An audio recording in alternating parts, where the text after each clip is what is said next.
नमस्कार। 70 के उत्तरार्ध और 80-90 के दशक में जिनकी पैदाइश हुई हो, शायद ही उनकी सुबह रेडियो सुनते हुए ना गुजरी हो, शायद ही उनकी शामें रेडियो सुनते हुए ना गुजरी हो। गृहिणियाँ उस दौर में अपना काम रेडियो सुनकर करती थीं।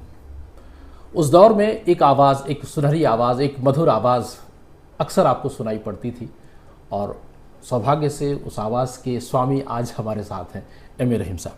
नमस्कार।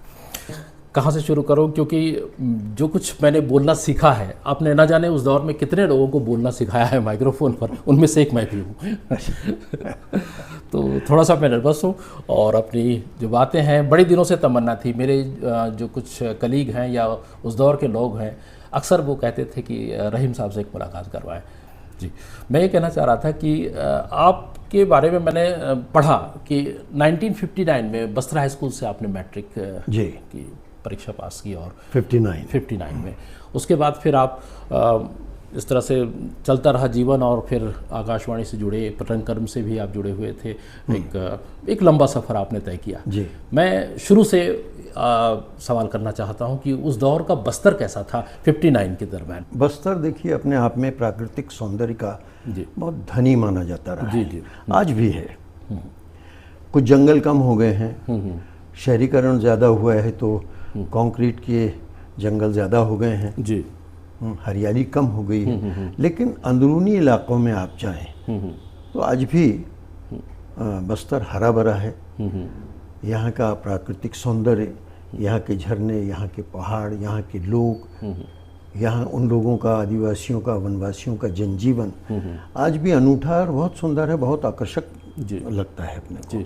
अच्छा, बस्तर में आपकी प्रारंभिक शिक्षा हुई या प्रारंभिक शिक्षा कहीं और हुई थी? कहाँ आपके मूलतः आप कहाँ के रहने वाले हैं? देखिए, मूलतः जैसे हम होम टाउन कहते हैं वो जबलपुर था। अच्छा।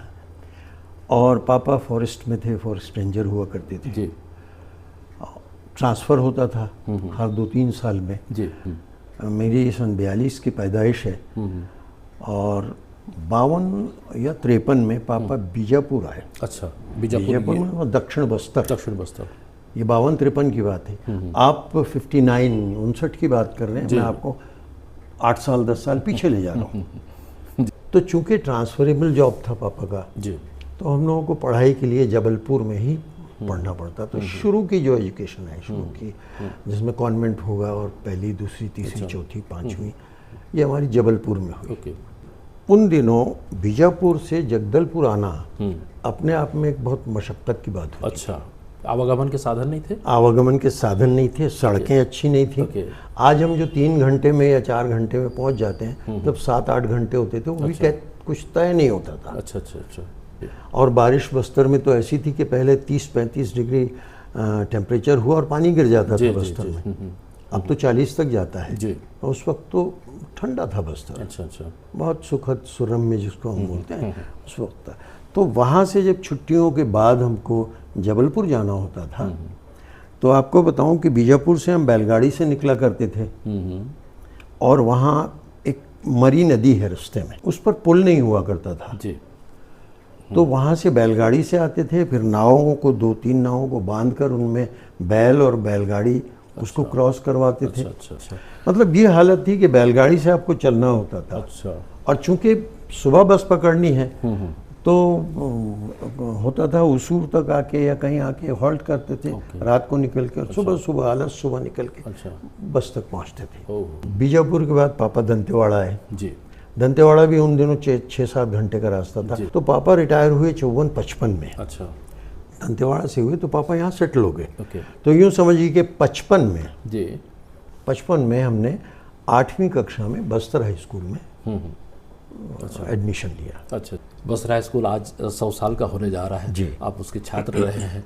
बस्तर हाई स्कूल के बारे में, उस दौर में बस्तर हाई स्कूल कैसा था? क्योंकि आज तो हम बस्तर हाई स्कूल के एक अलग नज़र से देखते हैं, अलग ही उसका नक्शा हो चुका है। उस समय बस्तर हाई स्कूल के बारे में कुछ यादें, कुछ समकालीन लोग रहे होंगे, उनके बारे में कुछ आपको जानकारी? इकलौता बड़ा स्कूल ये था उन दिनों संभाग में। तो इसकी पब्लिसिटी भी बहुत अच्छी थी और गवर्नमेंट का ध्यान भी बहुत था। तो शिक्षा का जो स्टैंडर्ड था वो भी बहुत अच्छा था। टीचर्स भी क्वालिफाइड, बहुत अच्छे टीचर्स हुआ करते थे। उस वक्त कोई टीचर्स आपको याद है? उस वक्त तो मतलब हमारे जो मेरा जो इंटरेस्ट खास था वो चूँकि नाटकों में था, संगीत नाटक वाले थे हम लोग, तो उस वक्त प्रसाद सर हुआ करते थे, वो बहुत अच्छे आर्टिस्ट थे। और एक गफ्फार सर हुआ करते थे, अब्दुल गफ्फार साहब, वो लोकल थे। प्रसाद सर बाहर से आए थे। जी जी। और एक नायडू सर हुआ करते थे जी। ये सब टीचर्स हमें याद हैं। चतुर्वेदी सर हुआ करते थे जी। करमहे सर, सर आज भी हैं करमहे सर। जी जी। आर बी शुक्ला साहब हुआ करते थे। तो द्विवेदी सर थे, बहुत से टीचर्स ऐसे थे। और चतुर्वेदी सर एनसीसी के इंचार्ज हुआ करते थे, करमहे सर एनसीसी के इंचार्ज हुआ करते थे। तो ये सब बटा हुआ था। अच्छा, आपकी एक पहचान जगदलपुर में एक रंगकर्मी और एक अनाउंसर, एक एक्टर के तौर पर ज़्यादा है, तो ये आपने कब डिसाइड किया कि नहीं मुझे इस फील्ड में जाना है और यहाँ पर अपने करियर बनानी है? कैसे? फील्ड का जहाँ तक सवाल है, ये तो अमेचर था जी। शौकिया थिएटर था। अच्छा, प्रोफेशनल तो था नहीं। अच्छा अच्छा। जितनी हमें जानकारी है, आकाशवाणी जब इसकी स्थापना हुई तो आप वहाँ पर उस समय से जुड़े थे, तो यह आकाशवाणी में कैसे आना हो गया? देखिए, पहले मैं कॉलेज तो यहीं से किया जी, महल में कॉलेज लगता था उस वक्त। जी। कौन से विषय? तो मेरा पहले फिजिक्स केमिस्ट्री मैथ्स हुआ करता तो नाटक में काम करते रहते थे। जी जी। 70-72 की बात होगी। अच्छा अच्छा। कॉलेज से निकल के डीएनके में थे जी। तो डीएनके में काम कम, और नाटक, बंगला नाटकों में भी थोड़ा काम कर लिया। विजय कुंडू हुआ करते थे, बहुत अच्छे डायरेक्टर थे, उनके साथ बंगला नाटक भी किया हमने। हिंदी थिएटर तो हमारा चल ही रहा था कॉलेज के ज़माने से, बाहर भी उत्सवों में उत्सव धर्म भी हुआ करते थे। जी जी। तो दंडकारण्य में काम करते हुए जब फुटबॉल टूर्नामेंट में मैं कमेंट्री करता था, कभी कभी मूड में आके कुछ जो मूवमेंट्स होते थे उनकी कमेंट्री कर लेता था। अच्छा। तो रायपुर के स्टेशन तक, तब रायपुर में आकाशवाणी था जी, वो यहाँ कवरेज के लिए आते थे। वो पहले भी आते थे, तो मुझसे युवाणी में कभी कुछ काम करवा लिया। हमारी एक म्यूज़िक की टीम थी शिल्पी की, उसके आर्टिस्ट मिलकर हम लोग एक आध प्रोग्राम कर देते, तो 50 रुपये मिलते थे। अच्छा 50 रुपये? सिर्फ 50 रुपये मिला करते थे। तो उन्होंने मुझे स्पॉट आउट किया, बुलाया टूर्नामेंट ख़त्म होने के बाद। बोले क्या करते हो, क्या नाम है, नाम हम बताया, क्या करते हो? उन्होंने कहा सर प्रोजेक्ट में हूँ, ऐसा है। तो रेडियो क्यों नहीं ज्वाइन करते? तो मैंने कहा तो सपने की तरह है सर। अच्छा। नहीं, यू विल गेट इट, ऐसा वो कॉन्फिडेंट थे। बोले अभी वॉन्ट्स आ रही हैं और भोपाल में इंटरव्यूज़ होंगे, तो आप अप्लाई कर दो और विल सी कि अब मेरी शुभकामनाएं। तो उसके बाद गंगेले हुआ करते थे जी, अनाउंसर, वो साथ में आए थे। अच्छा अच्छा। उन्होंने कहा गंगेले इनको फॉर्म भेजना, मेरा एड्रेस लिया, फॉर्म भेजा। मैं फॉर्म भरा, भोपाल में इंटरव्यू हुआ, सेलेक्ट हो गए। ये किस सन की बात है? ये सन 76 की बात है। 76 में? 76 से 76 से लगा था। तो पहली पोस्टिंग मेरी छतरपुर में हुई थी। छतरपुर। अच्छा, जगदलपुर से पहले? जगदलपुर से पहले। ओके। और फिर जगदलपुर जब 22 जनवरी 1977 को यहाँ शुरू हुआ, उसके पहले 76 नवंबर में ही मेरी पोस्टिंग यहाँ हो गई। 2-3 महीने रहा, क्योंकि यहाँ के अगेंस्ट मेरा जगदलपुर के अगेंस्ट सिलेक्शन हुआ था, वो पहले आ गया। तो एसडी भोपाल ने कहा तुम अच्छी पोजीशन में हो, तुम्हारी सीनियरिटी ख़राब होगी, इसलिए हम तुमको वहाँ भेज रहे हैं, ये जब शुरू होगा तो यहाँ आ जाना। अच्छा। तो यहाँ जो आए तो यहीं के हो गए, फिर जुट गए यहीं गए। 2 दशकों तक आपने राज किया कहने का मतलब राज नहीं, लोगों के दिलों में लोगों के दिलों में राज किया। लोग उस वक्त आपकी आवाज़ सुनते थे, लेकिन किसी ने आपका चेहरा नहीं देखा था। जी। इवन मैं खुद भी उनमें से एक था। हमारे पास क्या था, हमारी जो टीम थी जी, उसमें गायक बहुत अच्छे थे जी, तो उनके लिहाज से मैं बी ग्रेड का आर्टिस्ट था। और हमारी कोशिश ये होती थी कि हमारी शिल्पी का जब प्रोग्राम हो तो उसमें बेहतर से बेहतर हम आर्टिस्ट को प्रेजेंट करें। तो प्रदीप चौधरी, जिनको मुकुल के नाम से जानते हैं, वो हमारे अच्छे गायक थे। अच्छा। मदन थे, एक और बच्चा था, वो फिल्मी गीत गाया करते थे। अच्छा अच्छा। और हमारे साथ एक टीम लेके हम जब चलते थे तो उस टीम में कामेश्वर राव नायडू और राधा कृष्ण कुशवाहा और ये लोग नर्तक होते थे। अच्छा अच्छा। नायडू सर के छोटे भाई, ओके। बहुत अच्छे डांसर, शानदार। अच्छा। स्कूल के ज़माने में भी अच्छा। ये लोग बहुत अच्छे डांसर्स थे। अच्छा। तो हम लोग नाटक करते थे, ये लोग डांस करते थे। उस जमाने में कालिदास का कुमार संभव अच्छा। नाटक डांस ड्रामा किया था इन लोगों ने। अच्छा। ये बड़ी चीज़ है। सही। जैसे आप नायडू सर की बात कर रहे हैं तो हम बहुत सम्माननीय है वो हमारे लिए। जी जी जी। हालांकि हमसे एज में जूनियर थे, लेकिन वो बहुत अच्छे आर्टिस्ट थे, पेंटर बहुत अच्छे थे।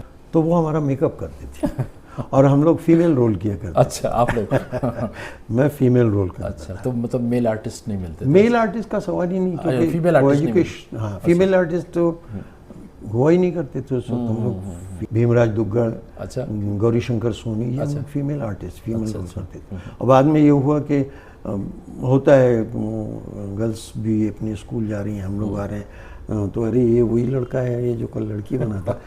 तो हम लोगों ने सर से कहा सर अब हम फीमेल रोल नहीं करेंगे। तो उन्होंने कहा नहीं फीमेल रोल करो, एक नाटक हम तुम्हारे लिए ऐसा करेंगे जैसे तुमको हीरो बनाएंगे। तो इस तरह नाटकों में हीरो हीरोइन दोनों बने।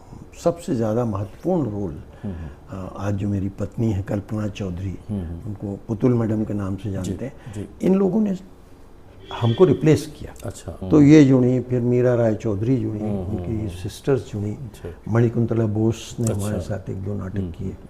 तो इस तरह महिलाएं जो आई ये बहुत बाद में आई। आप रेडियो पे थे बतौर अनाउंसर, बतौर एक क्या कहें उसे नाटककार, और फिर नाटक भी आप करते थे। कोई दिलचस्प वाकया उस वक्त ऐसा हुआ हो आपके साथ में जो आज आप यहाँ शेयर कर सकें?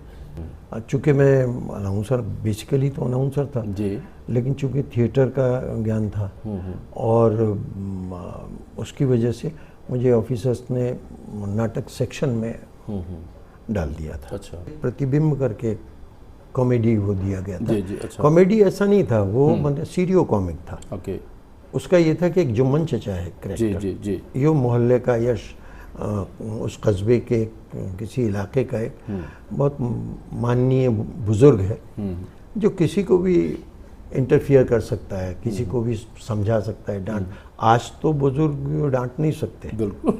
आप किसी के बच्चे को बुजुर्ग होने के नाते समझा ही देंगे, उनके पिता आएंगे तुम कौन होते हो। लेकिन मेरे दिमाग में वो एक कैरेक्टर था, तो उसको मैंने जुम्मन चचा किया। और वो दूसरों की चीज़ों में तो सब्जेक्ट्स उठा लिया करते थे। जैसे ईद का वक्त है तो जुम्मन चचा ईद की बात कर रहे हैं, और जुम्मन चचा सब्जी लेने गए, जुम्मन चचा दो घरों में पति पत्नी का झगड़ा हो रहा है तो वहाँ से सुनते हैं और खटखटाए बोलते हैं अच्छा तुम लोग क्या कर रहे हो। अच्छा। तो वो जो मैं करता था उसमें मेरी वॉइस जुम्मन चचा की अलग हुआ, अलग होती थी, आप बदल के बोलते थे? हाँ, बदल के। जैसे आप यूँ समझिए कि भोपाल या ख़ासतौर से लखनऊ का जो उर्दू का अंदाज हुआ, एक लाइन आपको याद होगी आज? अब कोई खैर अरे मियाँ तुम क्या कर रहे हो, तुम भी माने ये बहुत गलत बात है बेटा, ये सब ऐसा नहीं करना चाहिए। अच्छा। और ये कोई बात हुई कि तुम अपनी बेगम को परेशान कर रहे हो? अच्छा। इस तरह के डायलॉग हुआ। जी जी जी। तो आपने जो किस्सा पूछा वो हमारे साथ एक मलिक साहब हुआ करते थे, हमारे ड्यूटी ऑफिसर थे वो परलकोट मलकानगिरी साइड से आए हुए थे, वो भी डीएनके से इधर आए हुए थे। तो उनके कोई मित्र हैं, वो यहाँ घूमने आए तो रेडियो स्टेशन उस वक्त रेडियो स्टेशन उस वक्त बड़ी चीज़ होता था, बड़ी चीज़। उन्होंने कहा कि हमको आप जुम्मन चचा से मिला। अच्छा। बात उन्होंने भी नहीं देखा था? नहीं, मुझे नहीं देखा था, उन्होंने देखा ही नहीं था मुझे। अच्छा। तो हम उनको दादा बोलते थे मलिक साहब को। तो मलिक साहब ने मुझे ड्यूटी रूम से बुलवाया, बोले हाँ आइए आपको एक सज्जन मिलना चाहते हैं। तो नमस्कार वगैरह हुआ, इंट्रोडक्शन हुआ। तो उन्होंने कहा ये कहने, बोले मलिक साहब ने कहा यही जुम्मन चचा। अच्छा। नहीं, हमको वो आदमी नहीं चाहिए। अच्छा, अच्छा। हमको वो चाहिए जो बूढ़ा है। अच्छा। बूढ़ा तो बोले नहीं ये ऐसे ही दिखते हैं, ये आवाज़ से बूढ़ा, तो रेडियो में आवाज़ से पहचान, ये बूढ़े लगते हैं। तो वो एक था। तो फिर उनका नहीं हम तब मानेंगे, फिर मजाक में आ गए हम लोग, जब तक आप हमको ये नहीं बताएंगे। अच्छा अच्छा। तो उन्होंने कहा मियाँ खैर चेहरे से क्या होता है, चेहरे से कुछ नहीं है, ज़िंदगी में जो है वो आवाज़ है, आपके दिल से निकली हुई आवाज़, आपके दिल को जब छुएगी तब आप मुझे असली तरह से पहचानेंगे। क्या बात। तो बोले हाँ हाँ यही आवाज़ है। तो आवाज़ के उतार चढ़ाव का काम है रेडियो। अनाउंसमेंट में भी यही मायने रखता है, ये ज़्यादा ज़रूरी है। सर, आज के दौर में जैसे अनाउंसमेंट की एक परिभाषा बदल गई है, शैली बदल गई है, तो इसे आप कैसे देखते हैं? और जो आज अनाउंसर्स आ रहे हैं उन पर कोई आपकी टिप्पणी? देखिए, आवाज़ें जहाँ तक हैं सब अच्छी हैं, खुदा ने जी सारी आवाज़ें अच्छी बनाई हैं। जी। हर आवाज़ कोयल की नहीं होती, और भी आवाज़ें हैं जी लेकिन आवाज़ें खुदा ने सारी अच्छी बनाई हैं। सवाल है उसको कल्चर करने का, संस्कारित करने का। बच्चों की आवाज़ें अच्छी हैं लेकिन संस्कारित नहीं कर पा रहे हैं वो, उनकी अपनी कोई मजबूरी है। मजबूरी ये होगी कि हम लोगों की खूब ट्रेनिंग्स होती थी, जी जी। आजकल उनकी ट्रेनिंग्स नहीं होती।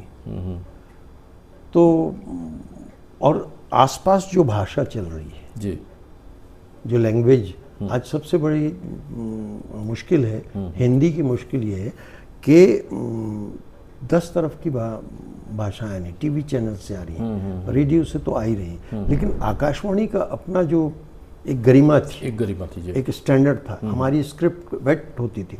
आप भी हमारे साथ आकाशवाणी में आपने भी बहुत काम किया, आपकी भी स्क्रिप्ट वेट की जाती थी। शब्दों को कहा जब ये अपनी सीमा से बाहर जा रहा है, ये शब्द हटा दीजिए जी। हैं बेनोशी की बात, शराबखोरी की बात हम ज़्यादा नहीं कर सकते, ये टॉपिक आप काट दी, पूरा पैरा काट देते अगर आपको याद हो। तो कुछ एथिक्स थे, कुछ सीमाएं थी और गरिमा बनाने की ज़रूरी थी। और आकाशवाणी मैं नहीं था कभी भी। बिल्कुल सही। आप हम बोलते थे हम आकाशवाणी जगदलपुर से बोल रहे हैं, सही है। आप भी ऐसी बोलते थे जी जी जी। मैं आकाशवाणी जगदलपुर से बोल रहा हूँ नहीं, लेकिन जो FM चैनल्स आ गए जी, FM जो आए हैं उसमें FM में लोगों को, अनाउंसर्स को, जिनको RJ कहते हैं जी, रेडियो जॉकीज को बहुत फ्रीडम है। यहाँ तक कि मैंने सुना है कई जॉकीज को गाली भी दे देते हैं, अच्छा, मजाक करते करते, है ना। और मजाक में उनके प्रोग्राम भी बहुत से फेक प्रोग्राम हल्के होते हैं, भाषाओं में उनके टॉपिक्स भी दो अर्थी संवाद होते हैं उनके। जी जी। तो वो रेडियो नहीं था और उसको हमको रेडियो को मेंटेन करना ज़रूरी है, लेकिन वो भी हमारे अनाउंसर सुन रहे हैं। फिल्मों में जो डायलॉग हो रहे हैं वो भी लोग सुन रहे हैं जी। भाषा में जैसे एक उदाहरण दूं मैं, फ खत्म हो गया आपका जी जी जी जी, फ हो गया जी, फ हो गया। बच्चे फ को फूल को फूल बोलते हैं। करेक्ट, सही सही सही। फूल को फूल को फूल बोलते हैं। ये बारीकियां आपने हमें सिखाई। फिर बोलते हैं, फटाफट बोलते हैं, है ना।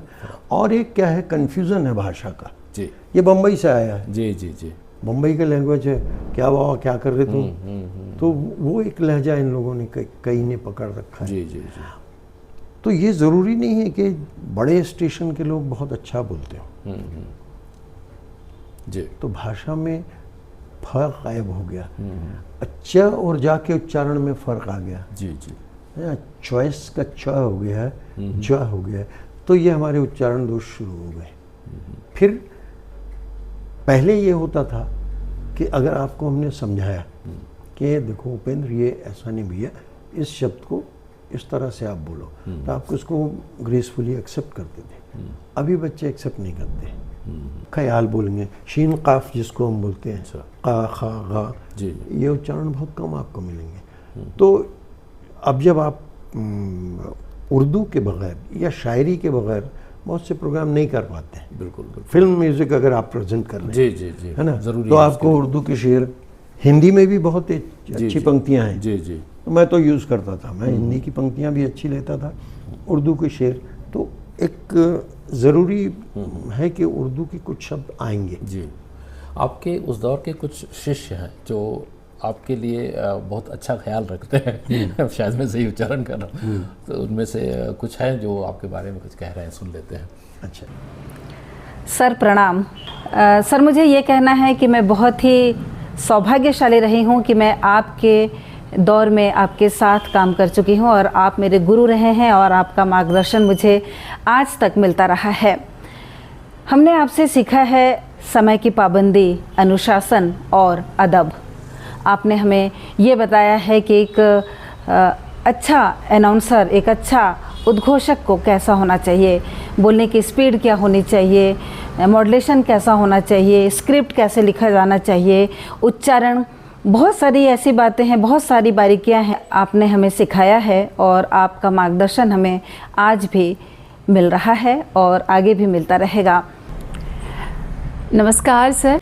हम जब आकाशवाणी में आए तो हमारे लिए आकाशवाणी का मतलब कुछ आवाज़ें थी, जिन आवाज़ों के गुरु भी आप थे आप ही रहे और जिनको हमने सुना, और हमारे लिए ये बहुत दुर्भाग्यपूर्ण बात रही कि हमें आपके साथ काम करने का अधिक मौका तो नहीं मिला, लेकिन जब आप डीओ के रूप में हमारे साथ उपस्थित रहे तब हमें आपने जहाँ ज़रूरत लगी वहाँ पर हमारी कमियाँ बताई, और जहाँ पर हमने कुछ अच्छा करने का प्रयास किया तब आप हमें सराहते रहे। ये हमारे लिए एक गुरु की तरह रहा आपका बनाया हुआ हर कार्यक्रम, कि वहाँ से हम शब्दों के उच्चारण, कहाँ भाव लाना है, कहाँ ठहराव रहना चाहिए, वो हमने सीखा।